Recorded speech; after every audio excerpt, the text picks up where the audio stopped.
Okay, the High School Musical songs aren't just catchy, they're actually low-key genius pieces of music theory in disguise.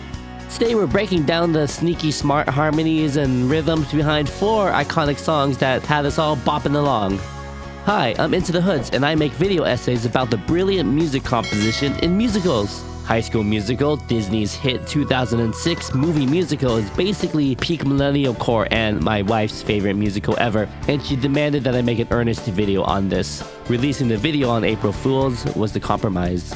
Anyways, the reason why these songs live in our heads rent-free is everything to do with these underrated songwriting teams who knew exactly what they were doing. So the opening song where Troy and Gabriella, total strangers, get thrown into karaoke hell at the New Year's Eve party? The subtext of the song is incredible. It's the start of something new, the new year, but also the start of the story and the start of their romantic friendship. Living in my own world, didn't understand. The music shows Troy's initial hesitancy, and the music reflects that. Right off the bat, the first chord is a C suspended second chord. It has suspension because, unlike a normal stable C chord, the middle note is actually the second note of the scale. Very much like Troy, it holds tension, and the ear wants the chord to resolve. However, going to the next chord, we don't resolve. Rather, firstly, we go to another type of suspended chord, of the F suspended chord. And secondly, we have maintained the C in the bass.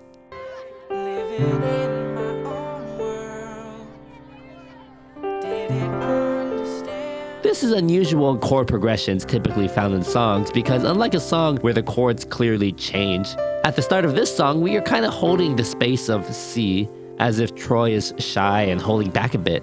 Listen to this and hear how the C, especially with this steady string note, holds the movement back. Living in my own world, didn't understand. Gabriella then sings the melody with the same chords, but perhaps encouraged by Troy's courage, she propels the song forward by going up a key to D.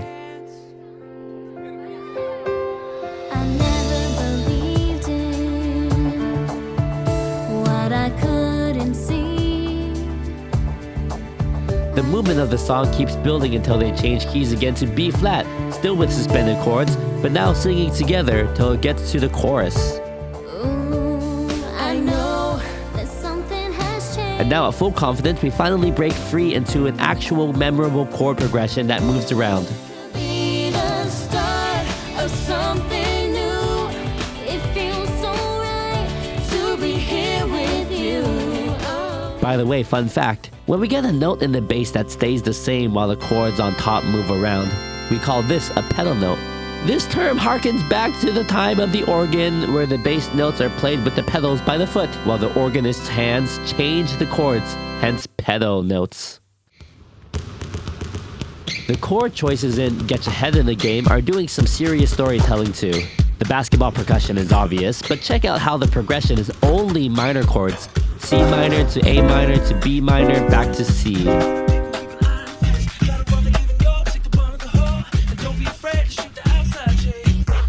In my previous video, I talked about how the second song of musicals is typically the I Want song, where a main character expresses conflict and a desire.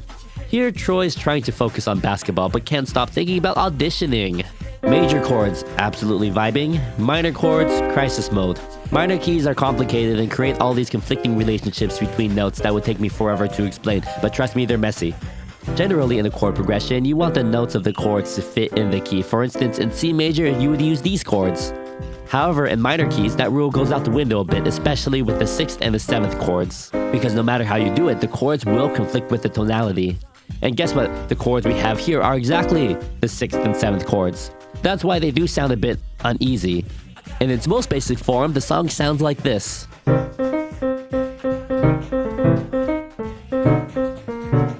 Weird flex, but it works, right? Major props to the writers, brothers Greg and Ray Cham, and Drew Seeley for this unique bop. Sadly, Ray Cham passed away in a motorcycle accident in 2007. You might recognize the name Drew Seeley, who notably provided the singing voice for Troy for the movie. Yes, this is not Zac Efron's voice you're hearing. It is of Drew Seeley. By the second and third movie, Zac Efron was indeed singing his own songs, though. Next up is Stick to the Status Quo, written by David Lawrence and Faye Greenberg, who were basically brought in as musical fixtures to provide all the underscoring and to make all the other songs sound nice together. In this absolute banger, the stressed out student body is basically telling everyone to stay in their lane. But the rhythm, it's giving anxiety. Every emphasized word lands just before the beat instead of on it. This is called syncopation. They're so eager to sing their message that their words fall even before the beat happens.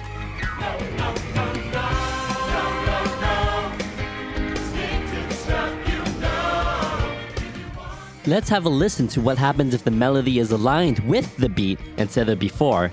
You can hear how boring it sounds without the syncopation.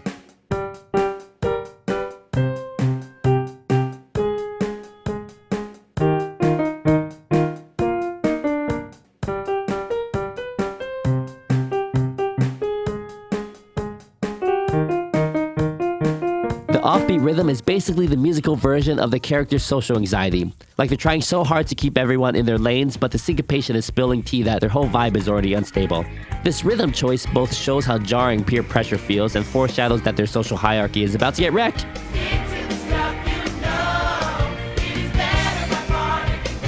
I know half of you are already skipping ahead to find your favorite High School Musical song analysis, so drop your favorite song in the comments below and get a comment war started. Quick note, I'm skipping Breaking Free because Internet Jewels already covered the song amazingly. Link in comments, go show some love. Just a friendly reminder to consider showing your support as a free or paid patron on my Patreon. Also consider checking out my other YouTube channel, The Instrument Makers, where I tell the stories of people around the world who make instruments. And don't forget to like and subscribe. Finally, let's talk about why we're all in this together. Another Gerard and Neville masterpiece is so catchy. The simplified version sounds like this.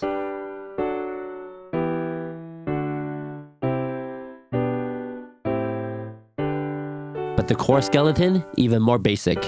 The main characteristic here is that bass line that satisfyingly walks down step by step, and at the end, before going back to the G, it jumps back up so it can repeat again. And together with the melody, it creates a harmony that works very well. The melody at first ascends with the bass, and at the risk of being too repetitive, the melody ascends and stays on the same note, and after a stint of that, it rises back up again. Even if you know zero music theory, you can see and feel this movement just works. The secret sauce is in those underlying chords and the stability they sneakily provide your brain. In G major, we've got these chord options, and this chord progression uses the stable ones. G major, the home bass, also called the tonic, cozy vibes. D major, called the dominant, is slightly spicy, it has tension, and wants to go back to G. E minor, which is G major's relative minor, like a cousin. And A minor and C major, also stable chords, called predominant because they usually set up movement to go to the dominant chord. The coolest part? Gerard and Neville created totally contrasting songs from the start of something new, which holds back chord movement because everyone's hesitant, while the finale, with everyone in their full confidence, delivers nothing but movement in the music. So what makes High School Musical iconic isn't just that the songs slap, it's how each songwriting team brought their unique strengths to create a soundtrack where the music tells a story. The suspended chords in the karaoke scene, the stressed out minor chord progressions during Troy's basketball identity crisis, the anxiety core syncopation of Status Quo, and the confident harmonies of the finale. Together, they're telling the emotional story as much as the actual plot is. That's the real genius behind We're Still Not Over High School Musical, especially my wife. Sure, nostalgia is part of it, but these songwriters understood the assignment of writing music that just hits different whether you understand theory or not.